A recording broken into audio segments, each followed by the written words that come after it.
everyone, I hope you're doing well. It's been a while since I've sat down and filmed a video, so this is kind of strange. But anyway, I have a very exciting but kind of difficult to explain announcement. I am hosting a week-long marathon event of sorts that isn't a readathon, but it's kind of inspired by readathons. Before we talk about what this is going to look like, I figured I would take some time to talk about kind of what brought this on, why I want to do this type of event. First of all, I love readathons. Readathons, to me, the joys of readathons have to do with just the whole community. It feels like a giant internet reading party, and you guys know I love that. Whether it's for a week or a few days or even 24 hours, the idea of the community coming together and setting aside intentional reading time is just so cool. Sometimes readers participate in readathons because they want to tackle their TBR, or they want to read as many books as they can in 1 week, or they want to read as many books of one genre as they can in 1 week. If you're like me, you probably participate in readathons simply to set aside intentional reading time. I hardly ever cross off all or any of the reading challenges associated with readathons, but it is so great to be a part of this intentional reading experience and to see other people cross off their reading challenges. I don't know, it motivates me, and I would say most of the time I read more in that week than I would otherwise. It's just extremely motivating to see other people, even if they're reading different kinds of books, to see them kind of cross off their goals for the week. It's just so inspiring. I don't know, there's something about that intentional time that you set apart that is just so cool. I personally love Twitter sprints, and if you're not on Twitter, Twitter sprints are basically just designated chunks of reading time where readers get together online and they set aside maybe 15 minutes or 30 minutes or even an hour, and they put away all of their distractions and just read together. It's just about making room for these little sprints of reading that you wouldn't otherwise prioritize. So out of my love for readathons came another intentional marathon idea, which is the Do-A-Thon. The Do-A-Thon is going to be a week-long event, mostly happening on Twitter, but I will probably vlog for the week, and I would encourage other people to vlog too if that's something you're interested in. But it's a week-long event that is all about intentional living. The Do-A-Thon is all about getting stuff done. Think about all the things that you want to do, all those little projects or big projects that you just don't ever get to because A, there's no time, or B, smaller day-to-day tasks get in the way, or 3, you're just afraid to start. The Do-A-Thon is for people who want to intentionally set aside time to do something, to complete a project, creative or otherwise, that they've been putting off. It could be a creative project like finally finishing or starting your novel, or it could be a not so fun but necessary project like finally cleaning out your closet or that room in your house where all of your junk goes. We all have a Monica closet. You can't fool me. Look, no one likes spring cleaning. No one likes, getting your files organized or finally registering your business or whatever. But I think we can all agree that most of us enjoy that feeling of completing a task or accomplishing a goal that feels weighty to you in some way. Or at least seeing other people accomplish their goals and seeing how other people can be productive with their time, which is just inspiring. But the Do-A-Thon is more than just productivity or, checking a box off of your task list.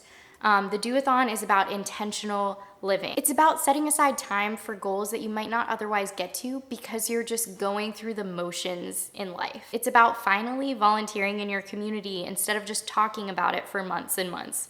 It's about finally starting a garden in your backyard instead of watching another Netflix show and binge watching all day. It's about living your life now and not putting it on the back burner for tomorrow. Sometimes this is exciting, like getting coffee with a stranger, or sometimes it's not as exciting, but it's doing things that still create space for you to grow, like going through your closet and finally getting rid of all of your clothes that you don't need. While the Do-A-Thon is about getting stuff done and getting inspired, it's not a bucket list-a-thon. You may tackle some items that are on your bucket list, But more than anything, it's about those small steps toward intentional living. Whether that means finally starting your Etsy shop that you've been dreaming about forever, or going and getting your car washed. Only you know what you need, and sometimes doing what needs to be done isn't always an adventure. That said, the Do-A-Thon is absolutely about soul work.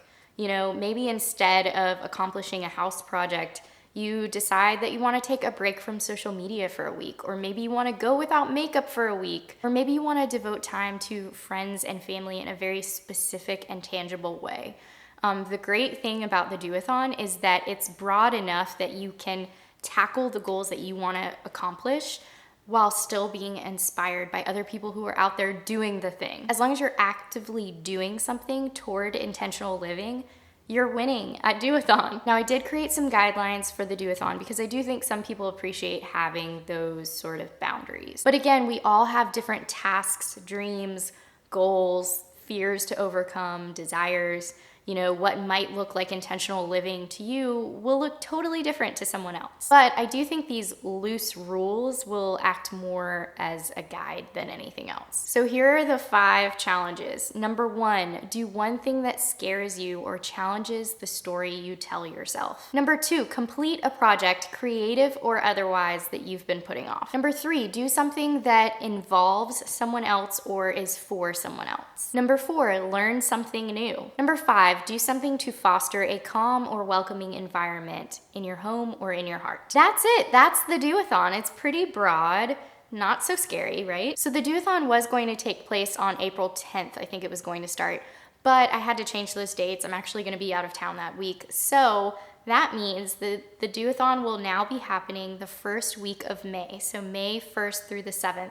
Of 2017. So there's plenty of time to think of challenges and how you want to carve out that intentional time and space for your life for that week. I was initially wary of picking a date that fell on another Readathon, but then I thought about it, and this isn't a Readathon. It's totally okay. You can do both. You can do the Do-A-Thon and you can also do a Readathon, and especially if one of your Do-A-Thon goals has to do with reading, you know? Anyway, if you're interested in joining me for Do-A-Thon May 1st through the 7th of 2017, use the hashtag Do-A-Thon-Life or follow the Twitter account Do-A-Thon-Life and let me know what kind of goals you're interested in completing for that week.